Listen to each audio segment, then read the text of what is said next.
وہ اپنے آپ کو خصی کرا لیں گے, اپنے خوشیوں کو نکلوا ڈالیں گے, اپنے آپ کو شادی کے قابل ہی نہیں چھوڑیں گے. انہوں نے ایسا بھی ارادہ کر لیا.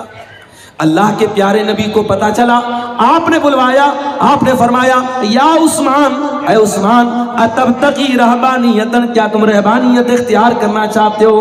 کیا تم وہ مذہب اختیار کرنا چاہتے ہو جو اللہ کو پسند نہیں, جو رسول کو پسند نہیں؟ اے عثمان, کان کھول کر کے سن لو, میں اللہ کا رسول ہوں, میں نماز بھی پڑھتا ہوں اور میں رات کو آرام بھی کرتا ہوں, میں روزہ بھی رکھتا ہوں اور میں کبھی کبھی گیپنگ بھی دیتا ہوں, میں کنٹینیو روزہ نہیں رکھتا ہوں, یعنی نفل روزہ, اور میں نے نکاح بھی کیا ہے, میں نے شادی بھی کی ہے, اور یہی میرا طریقہ ہے, اور جو میرے طریقے سے ہٹ جائے اس کا مجھ سے کوئی تعلق نہیں ہے. شادی کرنا یہ میرے نبی کی سنت ہے, بیوی بچوں کو چھوڑ کر دنیا گھومنا یہ میرے نبی نے نہیں سکھایا. آپ دنیا کا حق ادا کر ہی نہیں سکتے جب تک آپ اپنی بیوی کا حق ادا نہ کریں, اپنے بچوں کا حق ادا نہ کریں. اس لیے میرے پیارے ساتھیوں, یہ دو اصول یاد رکھنا. عبادت کس کی؟ عبادت صرف اللہ کی, اور عبادت کیسی؟ عبادت رسول کے جیسی. اور آج جو پوری دنیا میں ہم جوتے کھا رہے, ذلیل ہو رہے, خار ہو رہے, معاف کرنا, ہم انہی دونوں اصولوں سے ہٹے ہیں. یا تو عبادت میں اللہ کے علاوہ کسی کو شریک کیا ہے, یا اطاعت میں رسول کے ساتھ کسی کو شریک کیا ہے. آج آپ دیکھ لیں, مسلمان ہندوستان میں پہچانا جاتا ہے اجمیر شریف سے. اجمیر شریف سے اس کی پہچان ہوتی ہے کہ خواجہ صاحب کی درگاہ پر چادر چڑھائی جا رہی ہے, پرائم منسٹر کی طرف سے اور راشٹرپتی کی طرف سے چادر چڑھائی جا رہی ہے, اور مسلمان بیچارہ بڑا خوش ہوتا ہے, ہماری مزار پہ پرائم منسٹر کی طرف سے چادر آ رہی ہے. میں کہتا ہوں میرے پیارے بھائیوں, یہ مزاروں پر چادریں چڑھانا یہ کون سے اسلام کا طریقہ ہے؟ ارے تیری قوم کے کتنے لوگ ننگے سو رہے ہیں, کتنے تیرے قوم کی بچیوں کے تن پر آج ڈھانپنے کو کپڑا نہیں ہے, اور تو اللہ کے ولیوں کے انتقال کے بعد ان کی قبروں پر چادر چڑھا رہا ہے. اور آپ جا کے پتہ لگا لیجئے گا, درگاہوں پہ چڑھنے والی یہ چادریں یہ روٹیٹ ہوتی رہتی ہیں. جو چادر آپ چڑھاتے ہیں وہی چادر مارکیٹ میں بکتی ہے اور دوبارہ پھر چڑھائی جاتی ہے, روٹیشن چلتا رہتا ہے. یہ دھندا بن چکا ہے. اسلام میں نہ تو کوئی پکی قبر کی اجازت ہے اور نہ کسی قبر کے اوپر چادر چڑھانے کی اجازت ہے. اسلام قبر پرستی کا مذہب نہیں ہے. ہمارے پیارے نبی نے اپنے انتقال کے پہلے اپنی امت کو خبردار کیا تھا, لعن اللہ الیہود والنصارى اتخذوا قبور انبیائہم مساجد. اللہ کی لعنت ہو یہودیوں کے اوپر اور عیسائیوں کے اوپر, انہوں نے اپنے نبیوں کی قبروں کو سجدہ کرنے کی جگہ بنا لیا. قبروں کو سجدہ گاہ بنا لینا یہ لعنتی لوگوں کا طریقہ ہے, یہ یہود و نصارہ کا طریقہ ہے. میرے پیارے ساتھ, آج مسلمان قبر پرستی سے پہچانا جاتا ہے. آج مسلمانوں کے بچوں کے ہاتھ میں اور گلے میں تعویذ یہ پہچان ہے کہ وہ مسلمان کا بیٹا ہے. ارے تیرے نبی نے تو کبھی تعویذ نہیں پہنا, تیرے نبی نے حسن و حسین کو دعائیں پڑھ کے دم کیا, کبھی حسن و حسین کے گلے میں تعویذ نہ ڈالا, کبھی صحابہ نے اپنے بچوں کے گلے میں تعویذ نہ ڈالا. تجھے شارٹ کٹ چاہیے, تو نے اسلام کا شارٹ کٹ بنا ڈالا. تو نے نظر بد سے بچنے کے لیے اور جادو سے بچنے کے لیے اپنے بچوں کے گلے میں تعویذ ڈال دیا, اور تو نے قرآن, لوگ کہتے ہیں مولانا صاحب تعویذ کے اندر قرآن لکھا رہتا ہے, کبھی جات کے دیکھ لینا, یہ تعویذ کو میں نے کھول کے دیکھا ہے, کوئی قرآن نہیں لکھا رہتا ہے. تعویذ کے اندر قرآن نہیں, شرکیہ چیزیں لکھی رہتی ہیں. یا جبریل یا میکائیل یا اسرافیل, فرشتوں کو پکارا جاتا ہے, فرشتوں کو اللہ کے سوا پکارا جاتا ہے. اور اگر 2 منٹ کے لیے مان بھی لیا جائے کہ تعویذ کے اندر قرآن لکھا ہے, تو قرآن تعویذ میں آپ پہنے ہوئے ہیں, اسی حالت میں بیوی سے ملاقات کر رہے ہیں, اسی حالت میں لیٹرین میں جا رہے ہیں, اسی حالت میں باتھ روم میں جا رہے ہیں, کیا یہ قرآن کی بے حرمتی نہیں ہے؟ کیا یہ قرآن کا اپمان نہیں ہے؟ میرے پیارے ساتھی, ہر اس عمل سے بچو جو اللہ کی توحید سے ٹکرانے والا. یاد رکھو میرے بھائیوں, اگر توحید گڑبڑ ہے اللہ کے ہم کبھی کامیاب نہیں ہو سکتے. اس لیے کہ اللہ قرآن میں کہتا ہے انہو من یشرک باللہ فقد حرم اللہ علیہ الجنہ, جو اللہ کے ساتھ شرک کرے گا اس کے اوپر اللہ نے جنت کو حرام کر دیا ہے. ومأواہ النار, اور ایسے انسان کا ٹھکانہ جہنم ہے. وما للظالمین من انصار, اور شرک کرنے والوں کا کوئی مددگار نہیں ہوگا, مشرک کا کوئی مددگار نہیں ہوگا. لوگ کہتے ہیں نا سرکار کا دامن پکڑ لیں گے، سرکار کا دامن پکڑ لیں گے. ارے نبی کا دامن اور نبی کی شفاعت کسی مشرک کو نصیب نہیں ہوگی. اللہ کے پیارے نبی فرماتے ہیں قیامت کے دن میں اسی کے حق میں شفاعت کروں گا جو میری توحید پر قائم، جو اللہ کی توحید پر قائم ہوگا، جو لا الہ الا اللہ کے اوپر قائم ہوگا. اسی لیے توحید کی حفاظت کرو میرے پیارے ساتھی.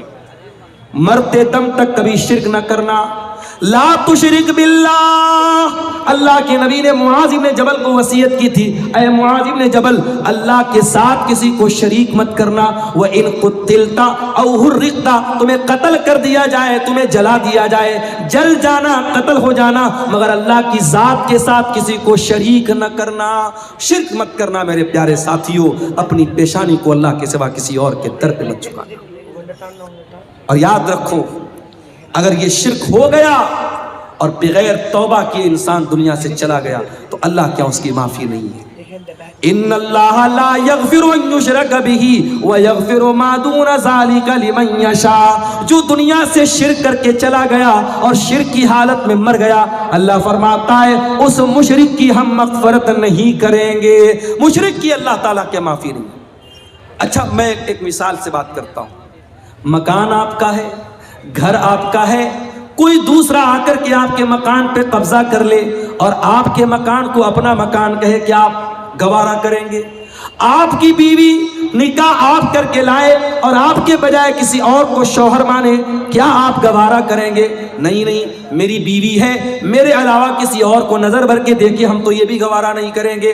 جب ہماری غیرت یہ تقاضا کرتی ہے کہ جو چیز ہماری ہے اس پر کسی اور کا حق نہ ہو. اللہ تو ہم سے زیادہ غیرت والا ہے، اللہ تو سب سے زیادہ غیرت والا ہے. اللہ کی غیرت کو گوارا نہیں ہے کہ عبادت میں اللہ کے ساتھ کسی کو شریک کیا جائے. تو عبادت کس کی؟ عبادت صرف اللہ کی. اب آؤ ذرا دوسرے سوال پر ہم غور کریں. عبادت کیسی؟ عبادت رسول کے جیسی. آج ایک نماز آپ پڑھتے ہیں، کسی مسجد میں چلے جاؤ کوئی سینے پر ہاتھ باندھ رہا ہے، دوسری مسجد میں چلے جاؤ ناف کے نیچے ہاتھ باندھ رہا ہے، تیسری مسجد میں چلے جاؤ ہاتھ چھوڑ کے نماز پڑھ رہا ہے.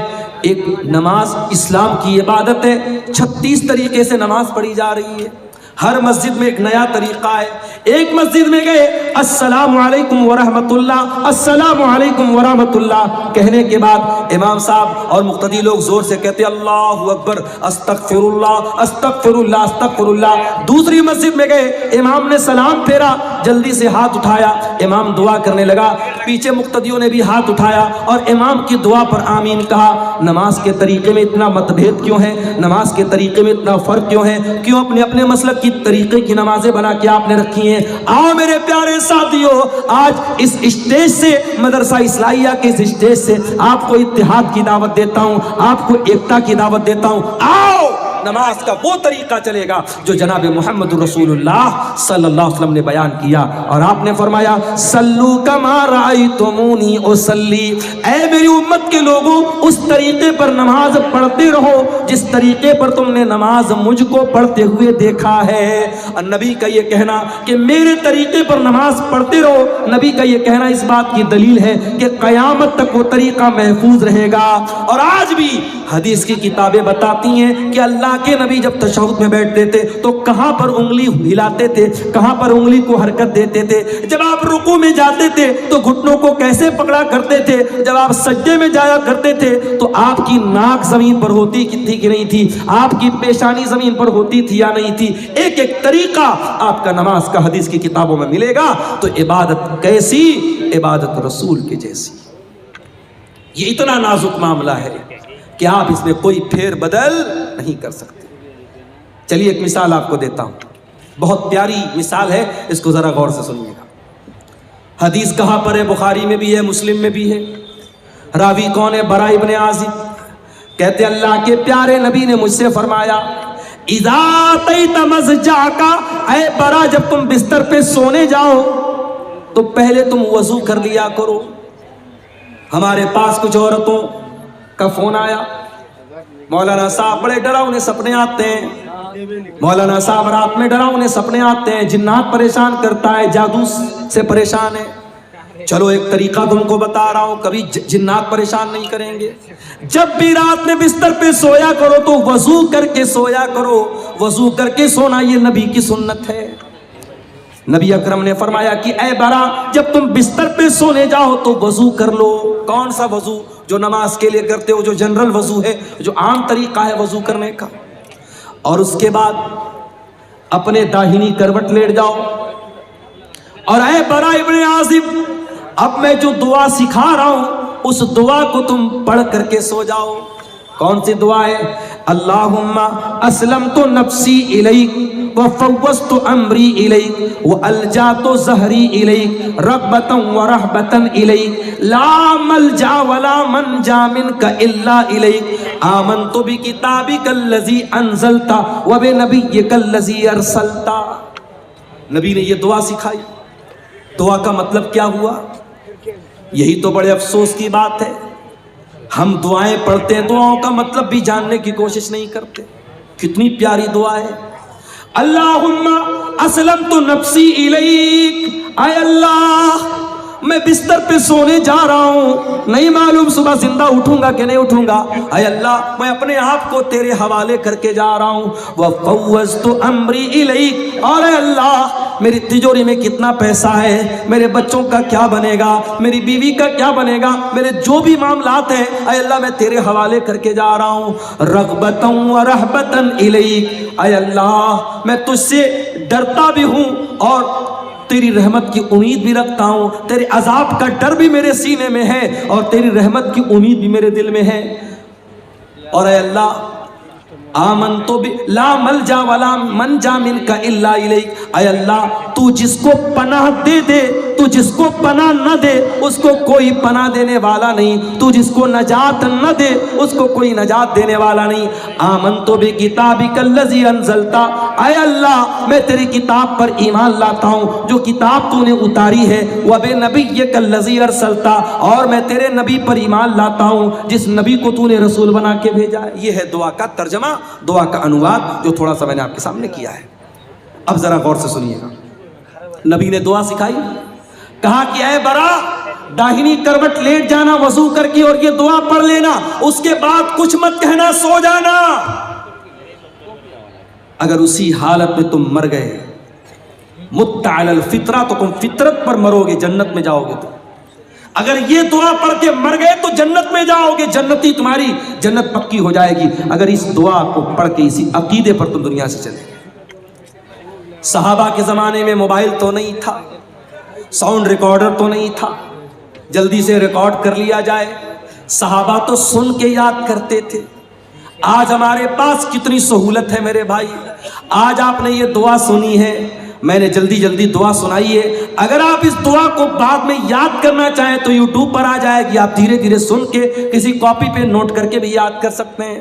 صحابہ تو ایسا نہیں کر سکتے تھے۔ حضرت برا کہتے ہیں میں جلدی جلدی اس دعا کو دہرانے لگا، میں ریپیٹ کرنے لگا اس کو یاد کرنے کے لیے۔ جب میں دہرانے لگا تو پوری دعا تو میں نے صحیح پڑھی، بس ایک جگہ تھوڑی سی غلطی مجھ سے ہو گئی۔ نبی نے کیا دعا سکھائی تھی؟ آمنت بکتابک الذی انزلت وبنبیک الذی ارسلت، میں اللہ کی کتاب پر ایمان لاتا ہوں اور اللہ کے نبی پر ایمان لاتا ہوں۔ میرے منہ سے نبی کی جگہ رسول کا لفظ نکل گیا، وبنبیک الذی کی جگہ وبرسولک الذی کا لفظ نکل گیا، ایک لفظ کی مسٹیک ہو گئی۔ اور علماء جانتے ہیں کہ نبی اور رسول میں بڑا باریک سا فرق ہے، کوئی بہت خاص فرق نہیں ہے، تھوڑا سا ڈیفرنس ہو گیا، صحابی کے منہ سے نبی کی جگہ رسول کا لفظ نکل گیا۔ نبی نے اتنا بھی گوارا نہیں کیا، نبی نے کہا ہے برا ریپیٹ کر، دوبارہ پڑھ، تو نے صحیح نہیں پڑھی ہے، تجھے وہی پڑھنا پڑے گا جو میں نے سکھایا ہے۔ عبادت کس کی؟ صرف اللہ کی، اور عبادت کیسی؟ عبادت رسول کے جیسی۔ رمضان آنے والا ہے، رمضان کے بعد ایک صدقہ ہم دیتے ہیں، اس کو صدقہ فطر بولا جاتا ہے۔ آپ کے ہاں بھی صدقہ فطری بولتے ہیں، کہیں کہ فطرہ بھی بولتے ہیں۔ تو یہ جو فطرہ ہوتا ہے یہ کب دینا ہے بولو بھائی؟ عید کی نماز کے پہلے دینا ہے یا بعد میں دینا ہے؟ پہلے دینا ہے۔ اب ذرا غور سے سننا، اللہ کے نبی فرماتے ہیں من اداہا قبل الصلاۃ فہی زکات مقبولۃ، جس نے صدقہ فطر عید کی نماز کے پہلے دیا اس کا صدقہ فطر قبول ہوگا، اور جس نے عید کی نماز کے بعد دیا اس کا صدقہ فطر قبول نہیں ہوگا۔ فار ایگزامپل، میرے پریوار میں 10 لوگ ہیں، ہم بھائی بہن میری بیوی بچے سب ملا کے مثال دے رہا ہوں 10 لوگ ہیں۔ اب مان لو 2.5 کلو مجھے اناج دینا ہے صدقہ فطر میں، اب 2.5 کلو 10 لوگوں کی طرف سے کتنا ہو گیا؟ 25 کلو۔ اب مان لو عید اگلے دن ہے اور آج رات میں غلہ لینے گیا، اناج لینے گیا، دکان بند ہو گئی۔ اب میں نے کہا یار تو بہت لیٹ ہو گیا، کیا کریں، چلو صبح دیکھتے ہیں۔ صبح فجر کی نماز پڑھی، عیدگاہ گیا، عید کی نماز پڑھی، اس کے بعد دکان کھلی گلے والے کی۔ میں نے کہا ایک کام کر بھائی، تو 50 کلو اناج دے دے، مجھے 25 دینا تھا، میں ڈبل دے رہا ہوں، 50 دے رہا ہوں۔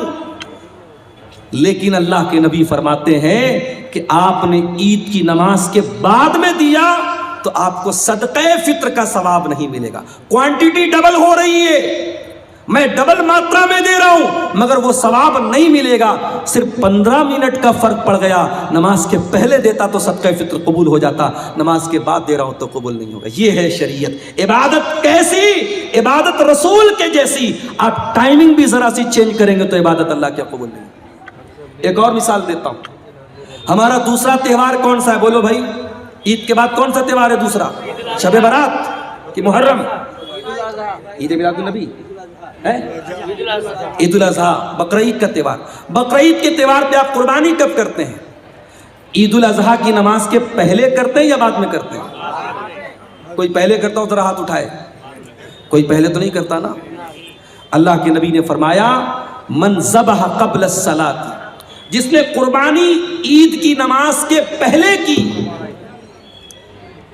جس نے بعد میں کی، فقط تم نسکہ، اس کو قربانی کا ثواب ملے گا، اور جس نے عید الاضحیٰ کی نماز کے پہلے قربانی کی اس کو گوشت ملے گا، قربانی کا ثواب نہیں ملے گا۔ آپ ڈبل بکرا لے آئے، ڈبل جانور لے آئے، 2 کرتے تھے 4 لے آئے، لیکن اگر آپ نے عید الاضحیٰ کی نماز کے پہلے قربانی کر دی آپ کی قربانی اللہ کیا قبول نہیں ہوگی۔ عبادت کیسی؟ عبادت رسول کے جیسی۔ ایک اور مثال آپ کو دیتا ہوں، حج کرنے جو لوگ گئے ہیں اللہ ان کا حج قبول کرے، جو اس سال جانا چاہتے ہیں اللہ صحت و سلامتی کے ساتھ ان کو روانہ فرمائے، اور جن کے دل میں ارادہ اور خواہش ہے اللہ زندگی میں ان کی خواہش پوری فرماتے ہیں۔ حج میں آپ جاتے ہیں، بڑے آرام سے مکہ میں ہوٹل میں ٹھہرے ہوئے ہیں، پہلے آپ گئے عمرہ کر لیا، عمرہ کر کے آرام سے نارمل کپڑا پہنا، آرام سے مکہ میں ہوٹل میں رہ رہے ہیں۔ 8 ذی الحجہ کی تاریخ آئی، نبی کا حکم ہے 8 ذی الحجہ کی جیسے ہی تاریخ آئی چلو حاجیو احرام باندھو، اور مکہ چھوڑ کے کہاں پہنچو؟ مینا میں۔ مکہ میں آرام سے اے سی ہوٹل میں کمرے میں رہ رہے تھے، مینا میں ٹینٹ لگا ہوا ہے، ہزاروں لاکھوں لوگ وہاں ہیں، وہاں ٹینٹ میں ہم کو جا کے رہنا ہے، اور وہاں جا کے کیا کرنا ہے؟ بس 5 ٹائم نماز پڑھنا ہے، 4 رکعت والی نماز کو 2 پڑھنا ہے، وہاں کوئی کام نہیں، صرف نماز پڑھنا ہے۔ اب کوئی اللہ کا بندہ کہے کہ یا اللہ میں آرام سے ہوٹل میں رہ رہا تھا، اے سی میں رہ رہا تھا، حرم میں نماز پڑھ رہا تھا، ایک نماز کا ثواب 1 لاکھ نماز کے برابر مل رہا تھا، مجھے مینا کیوں بھیجا جا رہا ہے؟ جواب یہ ملے گا عبادت کیسی؟ عبادت رسول کے جیسی۔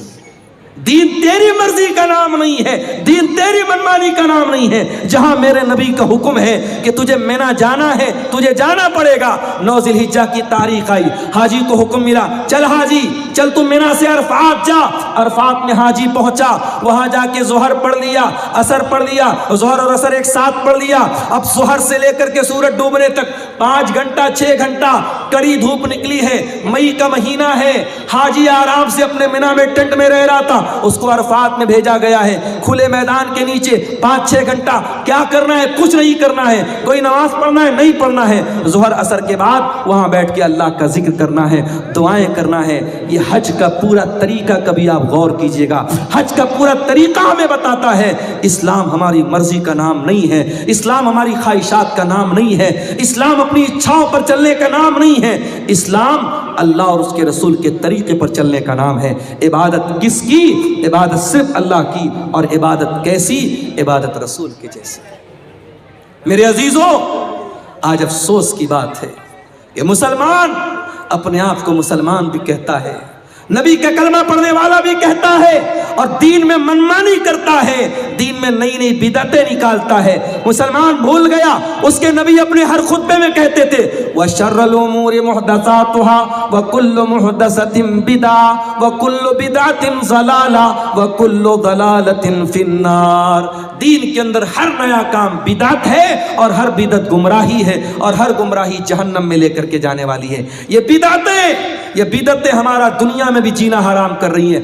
ابھی میں نوگچھیا سے آپ کے کٹیہار آ رہا تھا، مجھے کسی نے بتایا وہاں پہ کوئی عرس ہو رہا ہے۔ عرس جانتے ہو؟ عرس کیا ہوتا ہے بھائی؟ عرس وہ تاریخ ہوتی ہے جس تاریخ میں جس کی مزار ہے، جس کی قبر ہے، اس کا انتقال ہوا ہے، اس کے انتقال پر غم نہیں منایا جاتا، عرس منایا جاتا ہے۔ کیوں؟ یہ عقیدہ رکھا جاتا ہے کہ اللہ کا ولی جس دن اس کا انتقال ہوا، اس کی تو سہاگ رات ہے، نعوذ باللہ۔ عرس کے معنی، یہ میں غلط ترجمہ نہیں کر رہا ہوں، عرس دلہن سے بنا، عریس سے بنا ہے، گویا کہ وہ اللہ سے ملاقات کر رہا ہے، اپنے محبوب سے مل رہا ہے، اس کی شادی کی رات ہے، اس خوشی میں عرس منایا جاتا ہے۔ استغفر اللہ، یہ ہے عرس کی حقیقت۔ اور مسلمان آج عرس منا رہا ہے، پورا نوگچھیا کا پورا روڈ جام ہے۔ میرے پیارے ساتھیوں، یہ بدعتیں ہمارا جینا حرام کرتی ہیں۔ آج آپ دیکھ لو، اسلام کے اوپر عمل کرنے میں کوئی ٹریفک جام نہیں ہوتا، اسلام پر عمل کرنے میں کسی کے لیے کوئی مسئلہ کھڑا نہیں ہوتا۔ مسئلہ تب کھڑا ہوتا ہے جب ہم بدعت و خرافات میں مبتلا ہوتے ہیں۔ اور علامہ اقبال نے صحیح کہا تھا، یہ امت روایات میں کھو گئی، حقیقت خرافات میں کھو گئی۔ میرے بھائیوں، بدعت سے بچو۔ اور آخری بات بیان کر کے بات ختم کر رہا ہوں، یہ بدعت جو ہوتی ہے یہ آخرت میں بھی بہت گھاٹے کا سودا بنے گی، آخرت میں بھی بہت نقصان پہنچائے گی۔ اللہ کے نبی جب قیامت کے دن اپنے امتیوں کو کوثر کا جام پلائیں گے تو کچھ ایسے لوگ آئیں گے جن کے ہاتھ اور پیر چمک رہے ہوں گے وضو کی وجہ سے، وضو کی وجہ سے ان کے ہاتھ پیر چمک رہے ہوں گے۔ اللہ کے نبی ان کو کوثر کا جام پلانا چاہیں گے، فرشتے کہیں گے اللہ کے نبی آپ ان کو نہیں پلا سکتے۔ اللہ کے نبی کہیں گے یہ تو میری امت کے لوگ ہیں، یہ تو میرے ماننے والے لوگ ہیں، میرا کلمہ پڑھنے والے لوگ ہیں۔ آپ فرمائیں گے کیوں ان کو مجھے تم کوثر کا پانی نہیں پلانے دے رہے ہو فرشتوں؟ کیا بات ہے؟ فرشتے کیا جواب دیں گے؟ انک لا تدری ما احدثوا بعدک، اے اللہ کے رسول آپ نہیں جانتے یہ بدعتی لوگ ہیں، انہوں نے آپ کے بعد آپ کے دین میں بہت سارے نئے نئے کام نکالے ہیں۔ جب نبی کو پتا چلے گا یہ بدعتی لوگ ہیں، بخاری اور مسلم کے الفاظ ہیں، اللہ کے رسول فرمائیں گے سحقن سحقن لمن غیر بعدی، جن لوگوں نے میرے دین کو بدل ڈالا ان کے لیے بربادی ہو۔ تو بدعتی کو قیامت کے دن اللہ کے نبی بھی دھکا دے کے بھگا دیں گے، اس کو نہ کوثر کا جام ملے گا نہ اللہ کی نجات ملے گی۔ اللہ ہم سب کو بدعت و خرافات سے بچائے۔ یہ دو سوالات آئے ہیں، ان کا جواب دے کے میں اجازت چاہوں گا۔ سونے کی صحیح طریقہ کیا ہے، یعنی کس طرف سر کر کے سونا چاہیے؟ اگر پچھم کی طرف پیر کر کے سوئیں تو کیا ہو؟ کوئی حرج کی بات نہیں ہے، پچھم کی طرف پیر کر کے سونے میں کوئی حرج کی بات نہیں، کوئی ایسی دلیل نہیں ہے کہ پچھم کی طرف پیر کرنے سے یہ قبلہ کی توہین ہوتی ہے۔ پچھم کی طرف صرف آپ کو پیشاب کرنے سے منع کیا گیا ہے، پچھم کی طرف آپ کو پاخانہ کرنے سے منع کیا گیا ہے۔ پچھم کی طرف آپ جب پیشاب پاخانہ کریں تو نہ تو اپنا چہرہ کریں نہ پیٹ کریں، اسی طریقے سے پچھم کی طرف تھوکنے سے منع کیا گیا ہے۔ لیکن پچھم کی طرف پیر کر کے سونے میں کوئی حرج کی بات نہیں ہے، بلکہ اگر کوئی مجبور آدمی ہے جو بیٹھ کر کے نماز نہیں پڑھ سکتا ہے، جب وہ لیٹ کر کے نماز پڑھے گا تو اس کا پیر کدھر ہوگا؟